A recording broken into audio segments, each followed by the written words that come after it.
বাবা বল্টু বলল ছাগলে নাকি আমাদের সব ফসল খেয়ে নিচ্ছে। রাজু খেলে খাক, আমি যেতে পারবো না, আমাকে এখন শান্তিতে খেতে দে। বাবা না গেলে কিন্তু মাকে বলে দিব। না না রাজু বলিস না, তারা আমি এখনই যাচ্ছি।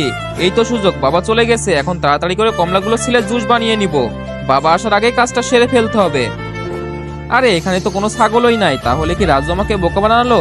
জুস বানানো হয়ে গেছে, বাবা আসার আগে এগুলো বোতলে ভরে এখান থেকে ভাগতে হবে। তাড়াতাড়ি গিয়ে দেখি আমার কমলাগুলো ঠিক আছে নাকি। বাবা তোমার কমলাগুলো তো এখানে। আরে এ কি, ছেলেটা কমলাগুলোর সাথে এটা কি করেছে? রাজু আজকে তোকে ছাড়বো না। কমলার জুস নেন, টাটকা কমলার জুস। এই বাবু আমাকে দুইটা দাও তো। এই নেন কাকু। ভাইয়া আমাদেরকেও দাও। এই নাও টাকা।